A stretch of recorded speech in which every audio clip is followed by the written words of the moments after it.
মুন্সিগঞ্জের শ্রীনগরে বিশেষ অভিযান চালিয়ে চোরাই একটি ষাঁড় গরু উদ্ধার করেছে পুলিশ। এ ঘটনায় আন্তজেলা গরু চোর চক্রের 2 সদস্যকে গ্রেপ্তার করা হয়েছে।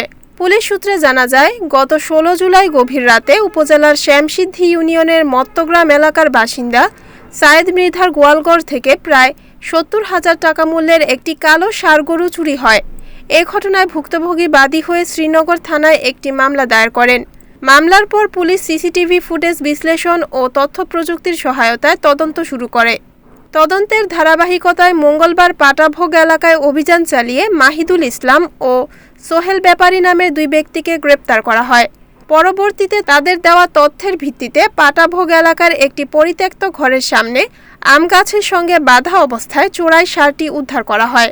পুলিশ জানিয়েছে, গ্রেপ্তারকৃত মাহিদুল ইসলামের বাড়ি কুড়িগ্রাম জেলার ভুরুঙ্গামারী উপজেলায় হলেও তিনি বর্তমানে শ্রীনগরের পাটাভোগ এলাকায় ভাড়া থাকতেন।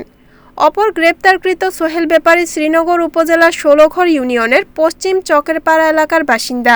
মুন্সিগঞ্জের পুলিশ সুপার মোহাম্মদ মেনহাজুল আলমের দিক নির্দেশনায় শ্রীনগর থানার ভারপ্রাপ্ত কর্মকর্তার নেতৃত্বে পরিচালিত এই অভিযানে অংশ নেন পুলিশ পরিদর্শক মিল্টন দত্ত ও এসআই মোয়াজ্জেম হোসেন সহ পুলিশের একটি বিশেষ টিম।